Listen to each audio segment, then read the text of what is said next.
Ketahanan pangan merupakan fondasi utama dalam menjaga stabilitas dan kesejahteraan suatu bangsa.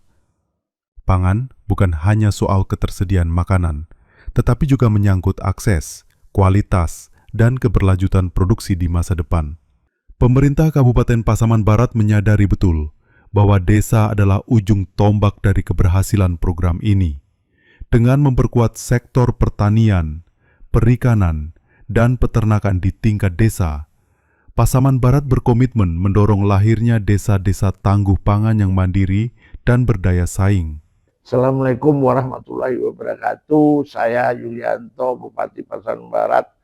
Terima kasih dengan diadakannya lomba ketahanan pangan di Pasbar TV, dan ini semoga bermanfaat sesuai dengan program-program pemerintah pusat, Bapak Presiden kita, Bapak Prabowo, dan tentunya ini sangat penting dan bermanfaat bagi kita semuanya, Pasaman Barat tentunya. Terima kasih.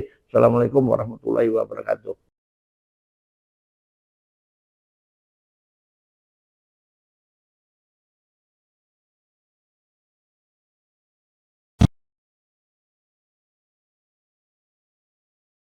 Di nagari yang bersahaja, harapan tumbuh dari tangan-tangan petani.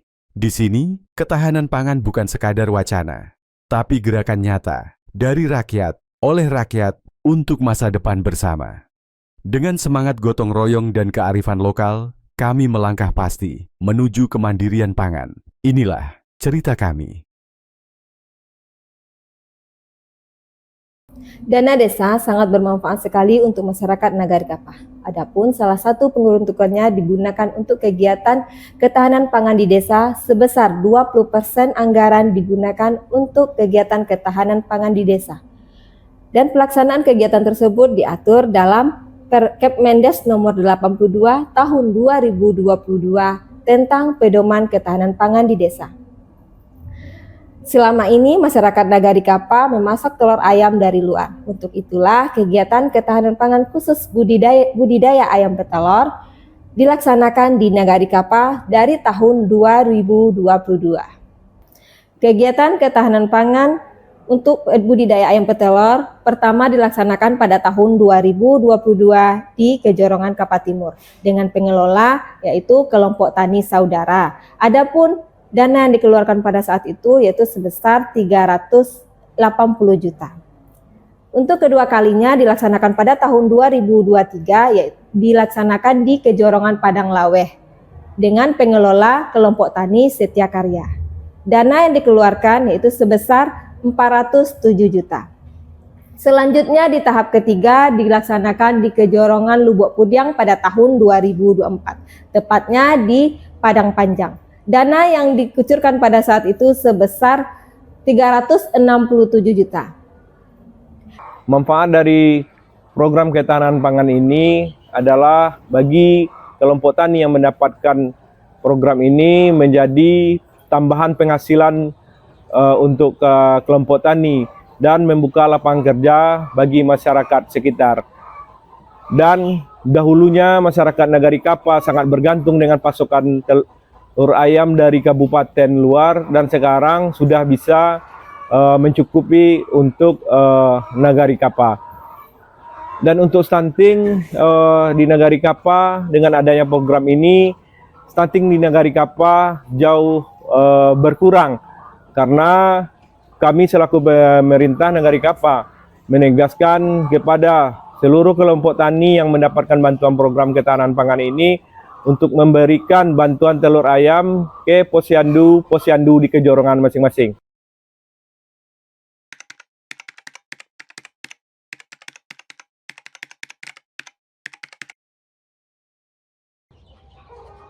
Jumlah produksi ayam petelur di Nagari Kapah melalui bantuan ketahanan pangan yaitu berkisar dari 2.500 butir sampai 2.700 butir.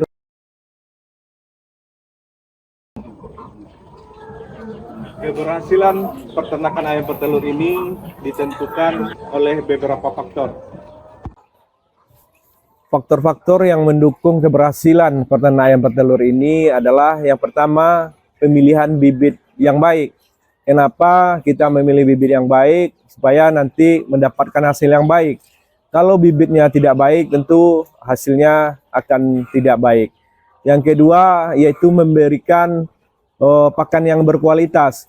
Kalau kita sekarang ini memberikan campuran 75 kg jagung, 50 kg konsentrat, dan 25 kg dedak. Itu yang kita jadikan untuk pakan ayam dan tambahan vitamin-vitamin lainnya. Yang kedua yaitu masalah kandang. Kandang dan lingkungan kandang harus bersih. Begitu juga dengan tempat pakan dan tempat minum. Terutama bagi tempat minum itu 2 kali sehari tempat minum harus kita bersihkan. Dan untuk tempat makan itu sekali sehari itu wajib kita bersihkan. Terus menjaga kesehatan ayam, seperti misalnya memberikan vaksin-vaksin kepada ayam petelur kita. Terus menjaga lingkungan di sekitar kandang. Tentunya ada beberapa juga yang mempengaruhi. Salah satunya banyaknya pohon-pohon di sekitar kandang itu akan mempengaruhi tentang produksi ayam bertelur. Kenapa perlu kami sampaikan hal demikian? Karena ayam-ayam petelur ini membutuhkan ketenangan. Kalau ada sedikit gerak pada waktu malam hari yang ditimbulkan dari pohon-pohon sekitar kandang, itu sangat mengganggu kualitas istirahat atau tidur ayam. Kalau tidur ayam terganggu, itu akan sangat berpengaruh ke hasil telur ayam tersebut.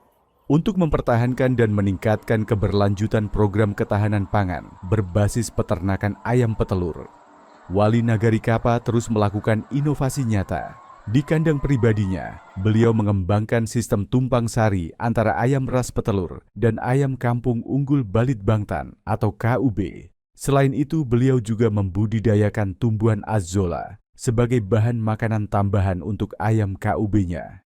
Inovasi ini tidak hanya meningkatkan produktivitas, tetapi juga memperkuat ketahanan pangan nagari melalui diversifikasi sumber protein hewani yang berkelanjutan.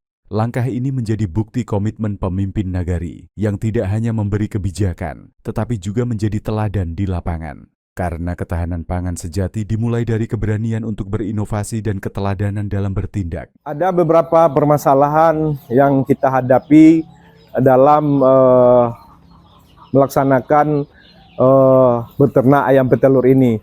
Yang pertama yaitu masalah bau kandang yang menyengat. Terus yang kedua, banyaknya lalat di sekitar kandang. Tetapi berdasarkan pengalaman kami dan mencari tahu ke peternak-peternak lain, kami mendapatkan beberapa solusi. Yang pertama yaitu untuk menghilangi lalat, kami usahakan menyemprot dengan disinfektan. Tetapi hasil tersebut tidak memuaskan. Dan kami mencarikan solusinya lain dan kami bereksperimen, yaitu mencoba memelihara anak-anak ayam di sekitar kandang.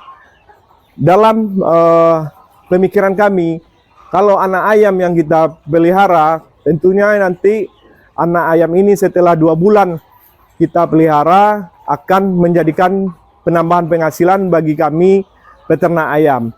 Dan alhamdulillah dengan adanya kami membeli anak-anak ayam untuk dilepaskan di sekitar kandang, mulai dari bau kandang dan lalat itu hampir 95% tidak ada lagi di sekitar kandang. Sebab kenapa? Larva-larva yang ditimbulkan dari kotoran ayam dan pakan ayam yang berserakan di bawah itu langsung dimakan oleh anak-anak ayam tersebut. Dan begitu juga dengan pakan-pakan yang berserakan. Kami menambahkan makanan tambahan kepada anak-anak ayam kami, yaitu azolla. Azolla juga kami budidayakan di sekitar kandang supaya dalam pengambilan azolla bisa lebih cepat. Kenapa kami memelihara azolla? Karena azolla selain harganya murah dan sangat bagus untuk pertambahan protein bagi anak ayam, azolla juga pertumbuhannya sangat cepat. Dari kandang sederhana di Nagari, lahirlah harapan besar untuk kemandirian pangan. Bukan sekedar telur, tapi ketahanan yang dibangun bersama. Inilah langkah nyata Nagari Kapa, menjadi pilar ketahanan pangan dari desa untuk bangsa. Terima kasih sudah menyimak cerita kami.